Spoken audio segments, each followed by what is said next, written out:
अभी आप एक टॉपिक को लेके काफी सुर्खियों में रहे हैं। अभी कुछ बीते दिनों ही आपका एक इंटरव्यू होना था जो कि हुआ नहीं किसी कारणवश।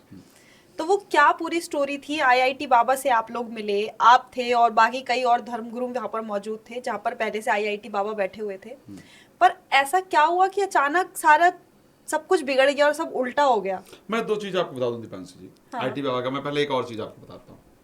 आईटी बाबा ने क्रिकेट को लेकर प्रोडिक्शन किया था। बिल्कुल। वो भी हम हमारा उनका कुछ कनेक्शन बड़ा रहा है, मुझे लगता है पहले से रहा, उस दिन ही नहीं था, पहले से कुछ कनेक्टिविटी थी। आईटी बाबा ने एक प्रोडिक्शन किया था क्रिकेट को लेकर के, पाकिस्तान और इंडिया को लेकर के। भगवान कह रहा है, खुद को भगवान कहते हाँ, हो। इंडिया आज हारेगा। सबसे पहली बात तो मैं आपको बड़ा क्लियर, मैं उस दिन क्या हुआ था उसको बताऊंगा, और वो शायद वो सत्य है जो पब्लिक को जानना बहुत इंपॉर्टेंट है, जिससे पब्लिक समझ पाएगी कि संत किसको कहा जाए और बाबा किसको कहा जाए और कहां आप जा रहे हैं।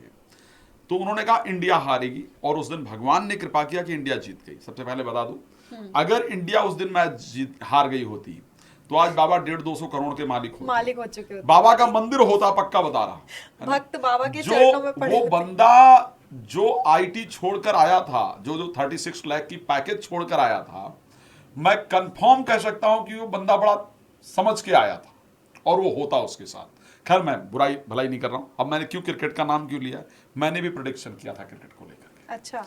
आप लोगों को याद होगा 2022 में इंडिया और इंग्लैंड का मैच था, सेमीफाइनल था, यहां पर ऑस्ट्रेलिया में चल रहा था, T20 नवंबर की आई थिंक बात है। उसमें एक फेमस चैनल ने एक कार्यक्रम किया था कि 11 ज्योतिषी बताएंगे हम वर्ल्ड कप लाएंगे। वीडियो बहुत वायरल हुई। हाँ जी। उसमें 11वां ज्योतिषी मैं ही था, 11 के साथ मैं था। 10 लोग जो मेरे साथ थे उन्होंने कहा था कि 100% इंडिया आज का मैच जीतेगा, ये क्लियर था। एक ज्योतिषी से मेरी बहस भी हो गई थी, बहुत वायरल हुई थी वो बहस। 10 लोगों ने कहा कि इंडिया मैच जीतेगा। मैं पहला व्यक्ति था। T20 वर्ल्ड कप फाइनल 2022 में मेरा प्रेडिक्शन अगर जाकर देख सकें, ये है 11 ज्योतिषी बताएंगे हम वर्ल्ड कप लाएंगे, उस चैनल की वेबसाइट, उस पर यूट्यूब पर वो मौजूद है। मैंने कहा था आज इंडिया की कंडीशन अच्छी नहीं दिख रही, इंडिया आज मैच हारता हुआ दिख रहा है, और एक्चुअल में वो इंडिया मैच हारा था। ठीक है। जब अभी 2025 में जब world cup final, I think 2025 में ही हुआ था ना, फाइनल T20 हुआ पिछले साल 2024, यस, हाँ। सो मुझसे हम एक प्रोग्राम कर रहे थे एक फेमस चैनल पर, वहां एंकर ने लाइव प्रोग्राम में, ये भी मौजूद है, लाइव प्रोग्राम में फाइनल में मुझसे पूछा कि आपने पिछली बार कहा था कि इंडिया हारेगा, आज आप क्या कह रहे हैं? फाइनल मैच था, मैंने कहा 100% जीतेगा। एंकर ने लाइव प्रोग्राम में कहा कि अगर इंडिया मैच हार गया तो मैं आपको कल लाइव बुला लूंगी। मैंने कहा 100%, बोली रात को फोन करूंगी। मैंने कहा 100% कर लेना और मैं लाइव आऊंगा, आज जीतेगा। अच्छा, विराट कोहली का भी पूरे मैच में प्रदर्शन बहुत अच्छा नहीं रहा था, पूरे वर्ल्ड कप में फाइनल अच्छा नहीं रहा था। फाइनल मैच सुबह रोहित शर्मा का एक स्टेटमेंट था कि विराट कोहली ने अपना, किसी ने पूछ लिया होगा तो उन्होंने एक स्टेटमेंट दिया कि विराट कोहली ने अपना प्रदर्शन बचा के रखा है फाइनल के लिए। मैं क्योंकि उस दिन कोहली का चार्ट देख करके आया था, उस पर चर्चा कर रहा था, कारणवश कोहली कोई जानकार थे जिनके सोर्स से मुझे उनका एक्चुअल चार्ट मिला था। तो एंकर ने कहा विराट कोहली को लेकर आप क्या कह रहे हैं? मैंने कहा आज विराट कोहली का सबसे बेहतरीन प्रदर्शन होगा। सुबह रोहित शर्मा ने भी कहा और मैं भी यही शब्द कह रहा हूं, आज पूरे वर्ल्ड कप का, और वही एक्चुअल में हुआ। उस दिन हुआ भी रात को शायद 10:30 पौने 11 बज रहे थे, जब 30 रन चाहिए थे 25 गेंद पर, जो अपोजिट टीम खेल रही थी। मैं अब मैच वैच बहुत कम देखता हूं, लेकिन उस दिन का मैच भी मैंने प्रेडिक्शन किया तो मैं देख रहा था। 25 बॉल पे 30 रन चाहिए थे, जब था कि इंडिया ये मैच गई इंडिया के हाथ से। और वो वाला कैच जो शायद वो उसके बाद वो टर्निंग पॉइंट रहा मैच का, कौन से वो प्लेयर थे, आई थिंक मुझे उनका यादव जी थे या कोई और थे, जिन्होंने वो कैच बड़ा डिफरेंट था जो लिया था वर्ल्ड कप फाइनल के अंदर, जो बहुत ज्यादा वायरल हुआ था। तो मेरी 2 प्रेडिक्शन रही थी उस दिन। जो न्यूज नेशन पर आईटी बाबा के साथ हुआ था, मैं एक्चुअल में इसी विषय को लेकर के बात करने के लिए गया था। जब हमको एक दिन पहले ये कॉल किया गया था कि साहब आपको आना है, मैंने इसलिए कहा कि उन्होंने प्रेडिक्शन किया था और मैंने भी प्रेडिक्शन किया है, और मैंने अपने प्रेडिक्शन पर कायम रहा हूं और भगवान की कृपा से हुआ है। आखिर मैंने अपने आप को भगवान नहीं कहा, वो कहते भगवान कह रहे हैं। व्हाट इज दिस, भगवान कह रहे हैं मतलब भगवान इस प्रकार के शरीर में हो सकते हैं क्या?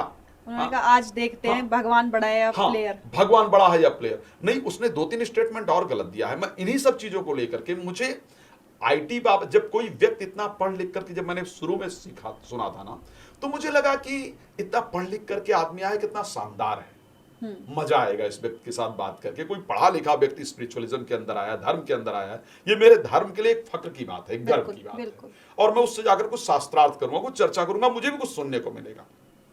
उससे पहले मैं उसकी कोई वीडियो नहीं देखी थी, कुछ नहीं देखा था। उस दिन जब प्रोग्राम में जाना था तो मैंने सिर्फ उस वीडियो को जाकर के देखा, उसके बारे में थोड़ी जानकारी लेने का प्रयास किया। जब उसने एक स्टेटमेंट दिया कि शिव हूं, पार्वती ढूंढ रहा हूं, मैं शिव हूं। ये वहां नहीं, ये पहले का स्टेटमेंट है, यूट्यूब पर ये मौजूद है वीडियो। मैं शिव हूं, मैं पार्वती ढूंढ रहा हूं। मतलब कहां जा रहा है भाई? ऐसे पार्वती ढूंढ रहा हूं, मैं कृष्ण हूं, मैं राधा ढूंढ रहा हूं। What is this?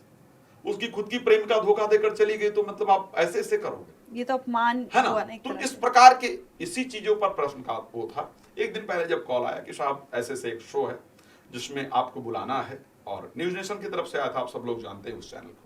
तो गेस्ट कोऑर्डिनेटर ने कहा कि साहब आपको एक शो में आना है। तो मैंने कहा यार मैं थोड़ा बिजी हूँ, नहीं आ सकता। बोले सर IT बाबा आ रहे हैं और बिना आपके वो शो हो नहीं पाएगा, इसलिए आपसे रिक्वेस्ट है कि आप आइए प्लीज। अच्छा ठीक है, शो कितने बजे स्टार्ट होगा? 11:30 बजे। कितने बजे पहुंचना है? सर 11:15 तक आ जाइए, स्टार्ट कर लेंगे। ओके। तो मैं ये सोच कर गया था कि वो व्यक्ति बहुत पढ़ा लिखा है, एक अच्छा व्यक्ति है, और उसके साथ एक अच्छी शास्त्रार्थ होगी, अच्छी चर्चा होगी। 11:15 तक हम स्टूडियो पहुंचे, और स्टूडियो पहुंच, अच्छा किसी को जनरली लोगों को लगता है कि प्रोग्राम स्क्रिप्टेड होता है, या ऐसा बहुत सारे लोगों को मुझे ऐसा कमेंट आया। टीवी पर कोई भी डिबेट स्क्रिप्टेड नहीं होती है, क्योंकि गेस्ट आता है, उसका क्या मतलब है, वो जो इच्छा है वो बोलेगा, आपको रिप्लाई करना होता है। इसी प्रकार जब हम लोग किसी ऐसे भी प्रोग्राम में पहुंचते हैं तो हमको नहीं पता सामने से क्या क्वेश्चन किया जाएगा, सामने मेरे साथ जो पैनलिस्ट होंगे वो कौन से होंगे, हमको कोई इंफॉर्मेशन नहीं होती है। जब प्रोग्राम में पहुंचे तो वहां जो वेद मूर्ति थी, जिन्होंने बहुत चिल्लाया उल्लाया, जिनके नाम उसने FIR भी किया था, पाताल बाबा थे जिसके नाम FIR किया था, और जो वहां 2-1 लोग थे, वो सब लोग उसी समय पर पहुंचे। कुछ लोगों को तो मैं पहली बार वहां पर मिला भी था, ऐसा नहीं था कि इनसे मेरी, जैसे वेद मूर्ति जी के साथ मैंने और कोई प्रोग्राम नहीं किया था, पहली बार उस दिन वहां पर शायद उनसे मेरी मुलाकात हुई थी, और कहीं छोटे मोटे होगा तो मुझे याद नहीं, बट ऐसा ही हुआ। सबसे मुलाकात हुई, अच्छा ठीक है बाबा जी आ गए, और ऑडियंस भी थी उस दिन वहां। कुछ स्टूडेंट्स थे जो IT से पास आउट थे, मीडिया के स्टूडेंट थे, उनको बुलाया गया था कि आप लोग भी अपने क्वेश्चन बाबा से पूछ सकते हो। सब IT बाबा के नाम से अधिक पब्लिक भी वहां आई, ऑडियंस आई। बिल्कुल। बैठे बैठे 11:30 प्रोग्राम स्टार्ट होना था, 12:30 हो चुका। पता चला बाबा, हम पूछा भाई क्या हो रहा है, क्यों नहीं आए? बाबा का हुआ क्या? बोले साहब वो रास्ते में नौटंकी कर रहा है, आ नहीं रहा। ये मैं बहुत क्लियर बात बता रहा हूं जो हुआ है, नौटंकी कर रहा है बाबा, आ नहीं रहा है। तो मैंने कहा जब नौटंकी कर रहा तो हम लोग किस लिए बिठा रखा है यहाँ पर? बोले किसी प्रकार आ जाए, वो कहीं रास्ते में उतर जाता है, कहीं कुछ करने लगता है, सर बड़ी दिक्कत हो रही, लेके आ रहे हैं रास्ते में। ठीक है, 1 बजे करीब हम 12:30 पौने 1 बजे समथिंग हम बाहर निकले। तो पता चला, मैंने कहा भैया मुझे जाना है, मेरे पास इतना टाइम नहीं है, मेरी 1:30 बजे की अपॉइंटमेंट है ऑफिस में, और मुझे वहां पहुंचना है। इतने में जब बाहर पहुंचे तो पता चला कि बाबा आ गया है, और बाबा बैठ करके बाहर वहाँ मतलब गेस्ट रूम जो है वहाँ कुछ खा रहे थे। हाँ वो एक्चुअल खा रहे थे, मैं बाहर निकला था वॉशरूम जाने के लिए, तो एक्चुअल में खा रहे थे। बाबा खा रहा, ओके जी कितनी देर में आ जाएगा? 1:30 बजे तक आ जाएगा। फिर बैठ गया आकर के, बैठ करके से सब चर्चा छोटी मोटी हो रही थी, बातचीत से नॉर्मल एक कैजुअल चर्चा हो रही थी। इतने में बाबा 1:30 बजे स्टूडियो में एंटर करता है। पता चला कि बाबा आ गए। बहुत सारे गेस्टों ने कहा नहीं भाई जाना है यार, इतना टाइम नहीं है, ये है वो है वो, ठीक है समझाते रहे।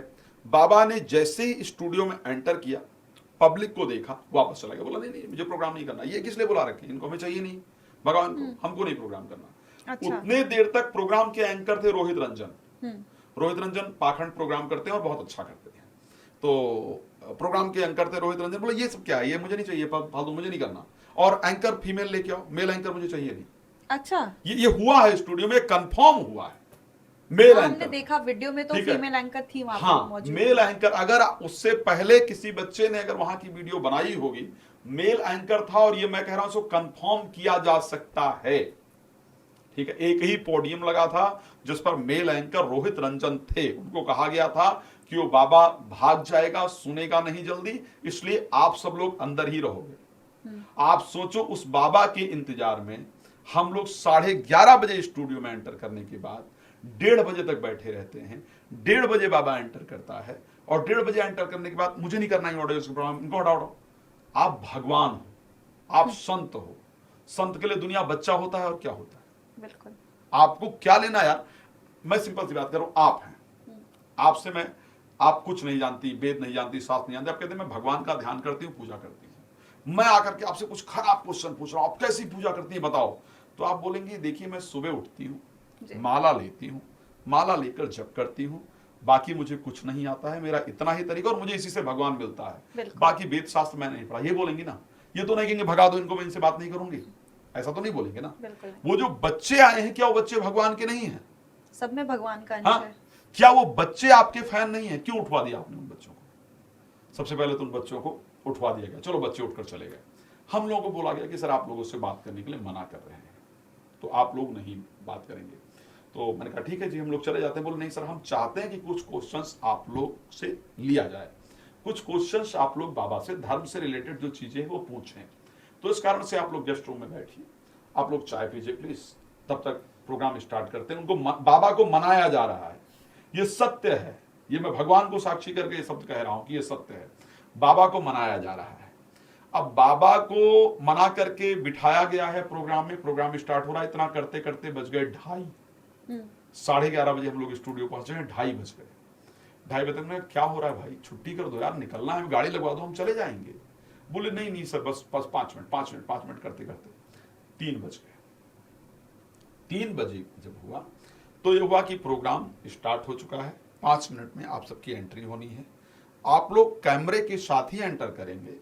बाबा बैठे बात कर रहे होंगे तो उठकर तो भागेंगे नहीं, ये कहा गया था हमें। अच्छा। कि बाबा उठकर बैठे बात कर रहे होंगे तो बाबा वहां से भाग तो जाएंगे नहीं उठ करके, फिर आप लोगों के जो भी क्वेश्चन है वो पूछ लेंगे। परफेक्ट है। कैमरे के साथ आप लोग वहां देखेंगे कि हम लोग लाइव कैमरा है बाकायदा, इसमें एंट्री कर रहे हैं। आगे आगे पाताल बाबा थे, विभूति वो वेद मूर्ति जी थे, बाकी कुछ लोग थे, मैं बीच में था करीब, मेरे पीछे और प्रियंका जी थी, डॉक्टर कपिल कक्कड़ थे, ये लोग मेरे साथ थे।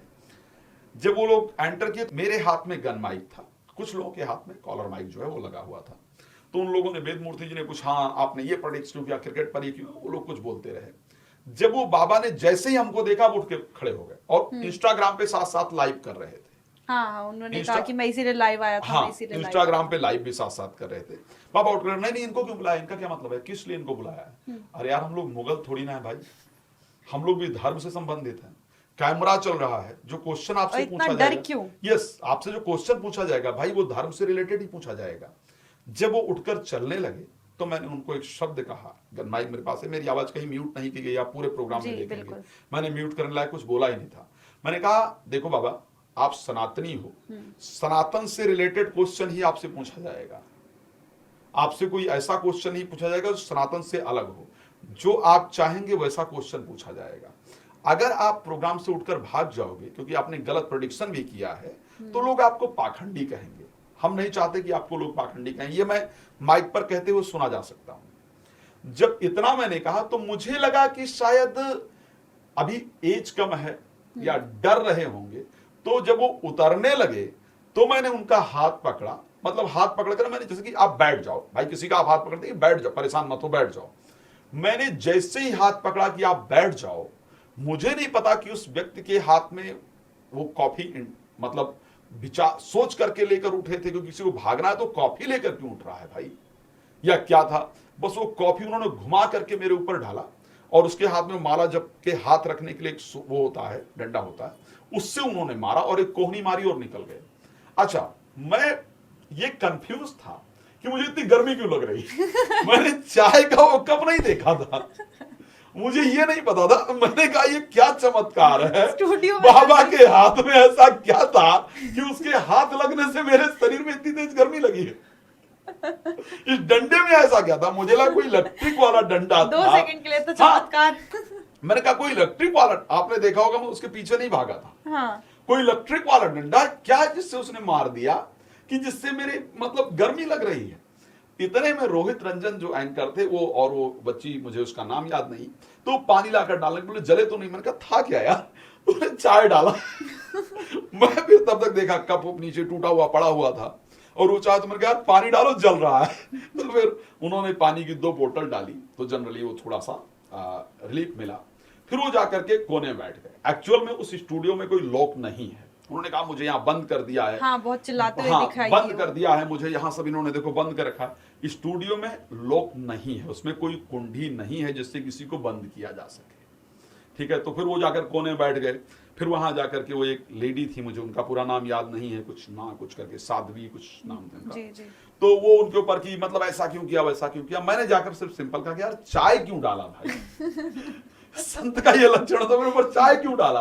इतने में उन्होंने कह दिया कि दरवाजा खुला है, तो फिर वो उठ करके भागने लगे वहां से। अच्छा, जब वो जा रहे तो उन्होंने कहा कि देखो मैं आग लगा दूंगा। उस व्यक्ति ने बात कहा था, मैं FIR सबके ऊपर कराऊंगा और मैं आग लगा दूंगा, ये शब्द उसने कहा था बाकायदा, और एक्चुअल में आग लगी।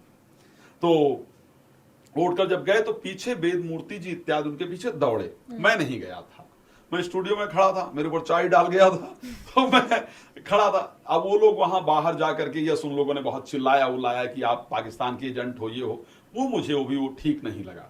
उस व्यक्ति ने जो अपना कर्म किया था उसको वहीं तक छोड़ देना चाहिए, पब्लिक पर छोड़ देना चाहिए कि अच्छा क्या है और बुरा क्या है वो पब्लिक सोचती है, चिल्लाना नहीं चाहिए था उसके ऊपर। बिल्कुल बिल्कुल। अब वो क्या हुआ कि जो बैठ करके और ये लोग चिल्लाते रहे और इनकी आवाज को जो बार बार म्यूट करना पड़ा। मैं तब भी नहीं आ रहा था, मैं गली से मैं देख रहा था कि बाहर हुआ कि जब कैमरा मेरा चलाया तो मैं अगले स्टूडियो में क्या करता, मैं भी चलाया, तो वो मुझे पकड़ कर लाए क्योंकि मेरे ऊपर चाय डाला गया था। तो मैंने सिर्फ वहां पहुंच करके एक चौपाई बोली कि भाई संत का ये लक्षण नहीं होता है। श्री रामचरितमानस में गोस्वामी जी ने कहा कि संत हृदय नवनीत समाना, कहा कविन को कहा न जाना। संत का हृदय मक्खन के समान होता है, बहुत कोमल होता है, मुलायम होता है, ये संत के लक्षण है। इतना ही इंसिडेंट मेरे द्वारा वहां पर हुआ था, लेकिन इस वीडियो ने वो हालात किया है, आप सबको शायद पता नहीं होगा, जान से मारने कम से कम 10 कॉलें मेरे पास आई उसकी वजह से। हाँ, कि अगर आप बाहर निकले तो जान से मार दिया जाएगा। क्यों? पता नहीं। IIT बाबा के फैंस हैं। हाँ, IIT बाबा के फैंस है कि हम आप लोगों ने ऐसा किया, आपने ऐसा किया। मैंने कहा यार कौन सा क्राइम किया है, आपको नहीं पता होगा। मेरे घर में उस रात को 12 बजे मुझे एक कॉल आई, इसमें बोला गया कि साहब ये क्या हो रहा है, इतना वो उस पर ट्रेंड कर रहा है, उस पर क्या ट्विटर पर आप प्लीज देखिए, यूट्यूब पर, इंस्टा, ट्विटर, फेसबुक सब जगह चल रहा था। जितने फैंस जो जानकार थे अमेरिका, इंग्लैंड, ऑस्ट्रेलिया, जो मेरे लोग थे वो मुझे फोन कर रहे थे, क्या हुआ आपके साथ, मतलब जो लगी तो नहीं, ऐसा है, पहले नशेड़ी दिख रहा था, ये है कि। मेरे घर में जब रात को ये घटना पता चली, आप सोच रहे 3 दिन में मेरे घर, 3 दिन में मेरी वाइफ ने खाना नहीं खाया, सिर्फ इस बात के लिए कि आपको ऐसे प्रोग्राम में जाने की जरूरत क्या थी। तो मैंने कहा मुझे क्या पता था कि ये वाली घटना होने वाली है। मेरी दीदी, मेरी मदर, सब लोग जितने लोग थे वो घर आकर के परेशान कि क्या जरूरत पड़ी है, आप टीवी में जाकर के ऐसा कुछ कर रहे हैं।